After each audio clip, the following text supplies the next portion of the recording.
Chapter 49. Seeta in the Ashoka Park. As Hanuman stood on the high wall, he did not know why a thrill of joy passed through his frame. It was the invisible atmosphere which envelops an accomplished mission and influences subtly the devoted heart. As he had at last reached the spot where Sita was, his whole being throbbed with exulting expectation without any apparent reason. It was an early spring night. Trees and plants were in flowers. Hanuman jumped to a place where there was a thick cluster of trees. This disturbed the birds that rested there and they flew out with sweet noises. Deer and other animals moved about. Flowers dropped from the branches and covered the body of Hanuman. The creatures in the park, looking at the lovely figure of Hanuman covered all over with flowers, thought that the god of spring was visiting the grove in the early dawn. The garden was entrancingly beautiful. Lovely tanks, terraces decorated with gold, silver, ivory, pearl, and coral, crystal steps, artificial hills, and waterfalls. The sight filled Hanuman's heart with joy. Around some trees were platforms overlaid with gold and silver. Little bells suspended from the trees made music in the breeze. Hanuman climbed up and sat hidden among the leaves of a tall, spreading tree with a golden platform around its stem. If she be alive and in Lanka, said Hanuman to himself, Sita would surely visit this garden. She would choose this place above all others for solitude and contemplation of Rama. They said, did they not, that she loved groves and trees? She would surely come here at dawn to offer worship to the Universal Mother. He gazed all round, hiding himself among the leaves. He sat on a branch and looked below. He beheld a female figure seated on that platform, blindingly beautiful and divinely pure. Thin and pale, she shone like the streak of the moon in the beginning of the bright half of the month. Her beauty glowed fitfully through deepest dejection like flame through enveloping smoke. Wrapped in a soiled upper garment, she resembled a lovely lotus obscured by miry moss. Her face was bathed in tears, and she was worn and thin for want of food. She had no thoughts but of sorrow, no glimpse of friends or hope. There were only Rakshasis wherever she turned her eyes, and she felt like a doe which had lost its herd and found itself beset by a pack of wild dogs. A single snake like braid of hair wandered unregarded down to her hip.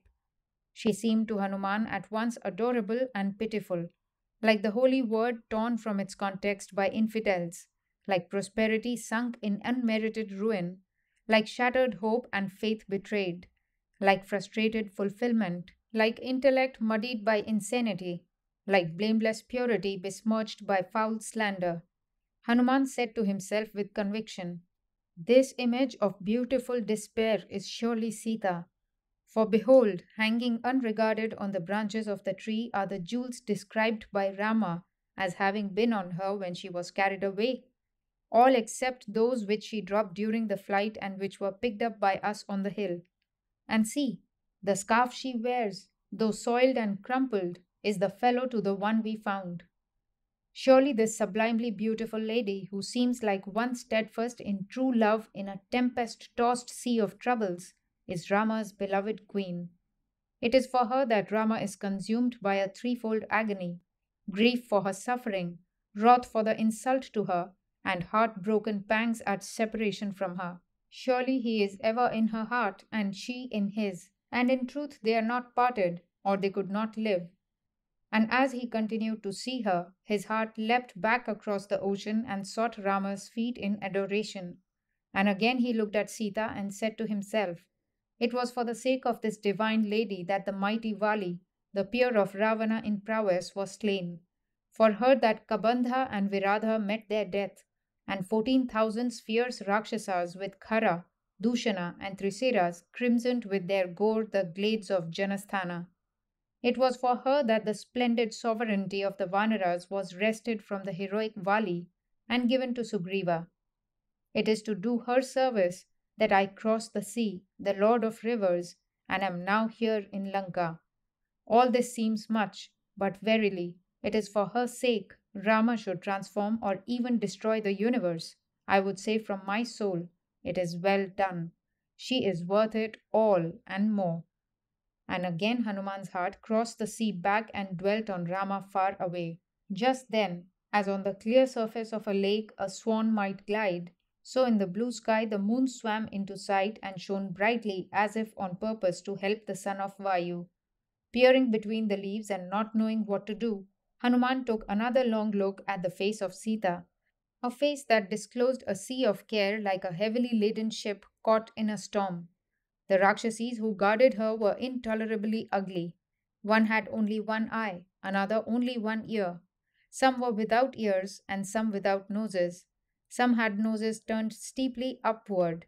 Some were bald, while some had done their hair in grotesque styles. Some had pendant stomachs, and some had camel's lips. Some were hunchbacks, some were dwarfs, and some tall like palmyra trees. Swine face, tiger face, buffalo face, goat face, all were to be seen. These unsightly creatures were holding spears and other weapons in their hands, and in their midst the pale faced princess sat trembling, befriended only by her virtue, like an unsupported, beautiful creeper fallen on the ground. It was still dark and not yet dawn. Ravana was roused from his slumber by the chanting of the Vedas and the morning songs of the court bards. The moment he awoke, he thought of Sita and started towards the park where she was kept. With all his retinue, he entered the palace park, accompanied by scented torches and the royal umbrella, surrounded by maidens, covered all over with brilliant ornaments and clad in spotless white clothes. Ravana appeared charming like another Manmatha. As the procession entered the gate, Hanuman could hear the noise of the crowd and the tinkling of women's anklets. Soon he saw the Rakshasa king approaching. At once Hanuman hid himself more effectively than before among thick leaves. As Ravana came towards Sita, his strength and splendor were wonderful to behold. At this sight, Sita's body shrank and trembled like a plantain tree in a storm. As one reads or listens to this sacred story, one should form a mental image of Sita in her present state. One can imagine the agony of despair of any good woman who has by misfortune fallen into the power of a lustful man. What must be the state of Sita, daughter of Janaka and wife of Ramachandra, in such a predicament? To appreciate Valmiki's metaphors and similes in this context, one should purify one's heart and fire it with piety. One feels unequal to rendering into another language the beautiful similes by which Valmiki illustrates her condition. Only a few are cited here to give some idea of them. Ravana approached Sita, still in the hope of obtaining her consent. Sita was covered with dust and had no jewels on her person, but she shone as if wearing all the jewels that a princess must wear. She looked like a beautiful tree felled down and lying low. Her face was covered by light and shadow, like a lotus flower stained by mire. She swayed like a cobra bound by charms. Her state was like one surrounded by raging fires on all four sides, like an army which had lost its chief warriors, like a river which had run dry, like a vessel for sacrificial fire that suffered desecration, like a lovely lotus tank destroyed by elephants, like a flowering creeper uprooted and cast aside, like a cow elephant separated from the leader of the herd, captured and tied as a prisoner. Sita sat trembling, overwhelmed with grief and fear. When she perceived Ravana's approach, that very instant her heart travelled to Rama like a chariot drawn by swift steeds.